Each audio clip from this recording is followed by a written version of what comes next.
आखिर वह दिन आया जिस दिन का राजा भोज को बेसब्री से इंतजार था। प्रातःकाल वे अपने नित्य कर्मों से निवृत्त होकर राजा दरबार में आए। ब्राह्मणों ने स्वास्थ्यवाचन शुरू कर दिया। राजा भोज ने जैसे ही सिंहासन की पहली सीढ़ी पर कदम रखा, सिंहासन में जड़ी सभी पुतलियां खिलखिलाकर हंस पड़ी। इस चमत्कार को देखकर सारे राज्य दरबारी आश्चर्यचकित रह गए। राजा भोज भी सहम गए। एकाएक उन्होंने अपने कदम पीछे खींच लिए और पूछा, पुतलियों तुम हंसी क्यों? मुझ में ऐसी क्या कमी है? तभी सिंहासन से रत्नमंजरी नाम की पहली पुतली राजा भोज के सामने प्रकट होकर बोली, राजा भोज, जिस सिंहासन पर बैठने के लिए तुम इतने लालायित हो वह किस महापुरुष का है, शायद तुम नहीं जानते। इसलिए हम हंसी थी कि तुम अभी इस सिंहासन पर बैठने के योग्य नहीं हो। ये बात सच है कि तुम तेजस्वी, बुद्धिमान, शक्तिशाली और धनवान हो, लेकिन ये सिंहासन जिसका है वह तुमसे कहीं ज्यादा तेजस्वी, बुद्धिमान और ऐश्वर्यशाली था। उनका नाम था राजा विक्रमादित्य। मैं तुमको उनके बारे में एक कथा सुनाती हूँ। उसे सुनने के बाद ही तुम्हें पता चलेगा कि वे कैसे राजा थे। ये कहकर पुतली ने कथा सुनानी आरंभ कर दी। प्राचीन काल में अम्बावती नामक राज्य में गंधर्वसेन नाम का एक धर्मात्मा एवं प्रतापी राजा राज्य करता था। राजा गंधर्वसेन की 4 वर्णों की रानियां थी, एक ब्राह्मणी, दूसरी क्षत्रिय, तीसरी वैश्यानी और चौथी शूद्रानी। चारों रानियों से 6 पुत्रों ने जन्म लिया। ब्राह्मणी से उत्पन्न पुत्र का नाम ब्रह्मनीत था।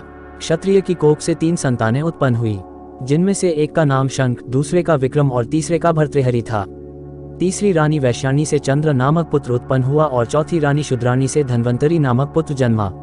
ब्राह्मणी से उत्पन्न पुत्र ब्रह्मनीत सबसे बड़ा था, इसलिए राजा गंधर्वसेन ने उसे अपना दीवान बना दिया, लेकिन विधाता ने उसके भाग्य में कुछ और ही लिखा था। वह अपनी जिम्मेदारी अच्छी तरह नहीं निभा सका और एक दिन चुपचाप राज्य छोड़कर कहीं चला गया। कुछ समय भटकने के बाद वह धारानगरी पहुंचा जहां उसके पूर्वज रहते थे। वहां उसने ऊंचा ओहदा प्राप्त किया और एक दिन वहां के राजा का वध करके खुद राजा बन गया। कुछ वर्षों बाद ब्रह्मनीत ने उज्जैन लौटने का विचार किया, लेकिन उज्जैन आते ही अचानक एक दिन उसकी मृत्यु हो गई। अब क्षत्रिय के बड़े पुत्र शंख को शंका हुई कि उसके पिता विक्रम को योग्य समझकर उसे अपना उत्तराधिकारी घोषित कर सकते हैं, इसलिए एक दिन उसने अपने सोते पिता पर हमला करके उनकी हत्या कर दी और स्वयं को राजा घोषित कर दिया। राजा बनने के बाद उसके मन में यही शंका रहती थी कि उसके बाकी चारों भाई उससे राज्य न हथिया लें, इसलिए वह उनकी हत्या का षड्यंत्र रचने लगा, लेकिन उसकी यह साजिश सफल हो पाती इससे पहले ही उसके चारों भाइयों को उसके षड्यंत्र का पता चल गया और एक दिन मौका पाकर चारों भाई चुपचाप महल से निकलकर किसी अज्ञात जगह पहुंच गए। कौन कहां चला गया इसकी किसी को भी खबर नहीं थी। इससे शंख की चिंता और बढ़ गई। उसने अपने भाइयों की खोज करने के लिए अपने गुप्तचर सैनिकों को चारों दिशाओं में भेज दिया। गुप्तचरों की काफी खोजबीन के बाद भी उनका पता नहीं चला। तब शंख ने ज्योतिषियों को सहारा लिया। उसने ज्योतिषियों को बुलवाया। ज्योतिषियों ने ग्रहों और नक्षत्रों की विद्या से अपने ज्ञान के अनुसार यह भविष्यवाणी की कि 3 राजकुमार तो जंगली जानवरों के शिकार हो गए तथा चौथा राजकुमार विक्रम घने जंगल में एक सरोवर के किनारे एक कुटिया में रह रहा है और कंदमूल फल खाकर घोर तपस्या में लीन है। ज्योतिषियों की भविष्यवाणी सुनकर शंख की परेशानी और बढ़ गई, क्योंकि अन्य तीनों भाइयों की अपेक्षा उसे विक्रम से ज्यादा खतरा था। तब उसने ज्योतिषियों से पूछा, विक्रम से मुझे और मेरे राज्य को कोई खतरा तो नहीं है न? ज्योतिषियों ने कहा, राजन ने अपनी तपस्या से काफी कुछ हासिल कर लिया है। अब वह पहले जैसा नहीं रहा। अब वह काफी ज्ञान और विवेक का मालिक बन गया है। उससे आपको बहुत खतरा है। वह आपसे आपका राज्य छीनकर यशस्वी सम्राट बनेगा। उसका यश दूर दूर तक फैलेगा और इतिहास में उसका नाम होगा। ये सुनकर शंख ज्योतिषियों पर बहुत नाराज हुआ, लेकिन अब वह कर भी क्या सकता था। उसकी परेशानी और बढ़ती गई। ज्योतिषियों के जाने के बाद उसने अपने समस्त दरबारियों को बुलाया और उनसे विचार विमर्श कर विक्रम की हत्या की योजना बनाई। उसने अपने गुप्तचरों को विक्रम की खोज के लिए भेजा। काफी खोजबीन करने के बाद आखिर गुप्तचरों को विक्रम का पता मिल गया।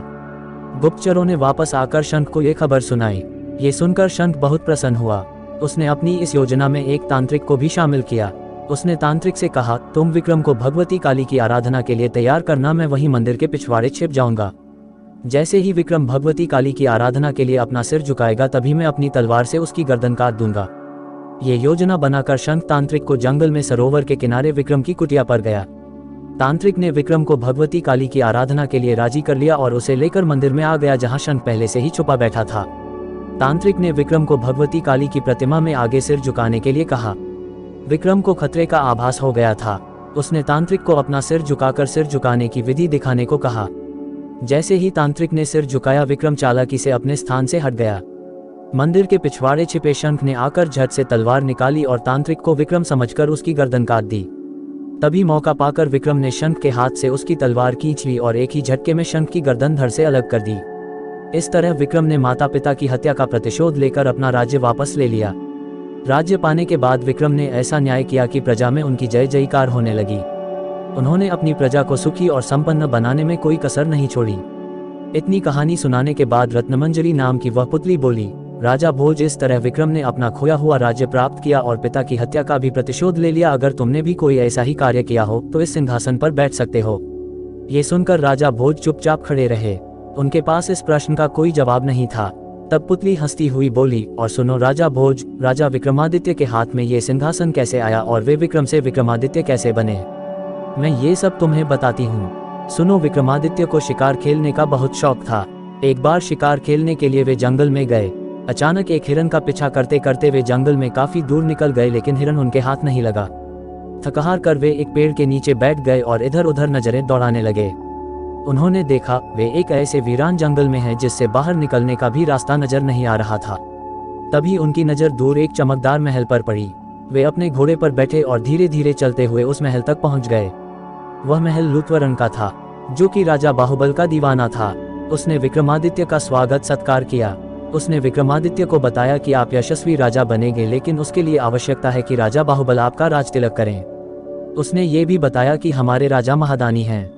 आप अवसर पाकर उनसे अद्भुत स्वर्ण जड़ित सिंहासन मांग लीजिए, जिसे भगवान शंकर ने प्रसन्न होकर उन्हें भेंट स्वरूप प्रदान किया था। वह सिंहासन आपको चक्रवर्ती सम्राट बना देगा। ये सुनकर विक्रमादित्य राजा बाहुबल के महल में गए। राजा बाहुबल ने उनका उचित स्वागत सत्कार किया और उनका तिलक करके उन्हें चक्रवर्ती सम्राट घोषित कर दिया। जब विक्रमादित्य ने उनसे रत्नजड़ित सिंहासन की मांग की तो राजा बाहुबल ने उन्हें सिंहासन का सच्चा अधिकारी समझकर उसे देने में कोई संकोच नहीं किया। कुछ दिन तक राजा बाहुबल का आतिथ्य ग्रहण करने के बाद राजा विक्रमादित्य सिंहासन लेकर अपने नगर लौट आए। सिंहासन को प्राप्त करते ही उनका नाम चारों ओर फैलने लगा। दूर दूर से राजा महाराजा राजा विक्रमादित्य को बधाई देने वहां पहुंचने लगे। उस सिंहासन की वजह से सभी राजाओं ने इस बात को मान लिया कि विक्रमादित्य पर देवताओं की असीम कृपा है। सभी ने उन्हें चक्रवर्ती सम्राट मान लिया। इतना कहकर वह पुतली अदृश्य होकर सिंहासन पर अपने स्थान पर समा गई। कथा सुनकर राजा भोज ने उस दिन सिंहासन पर बैठने का विचार छोड़ दिया और यह सोचकर वापस अपने महल में लौट आए कि अगले दिन अवश्य सिंहासन पर बैठूंगा। कहानी का भाग 2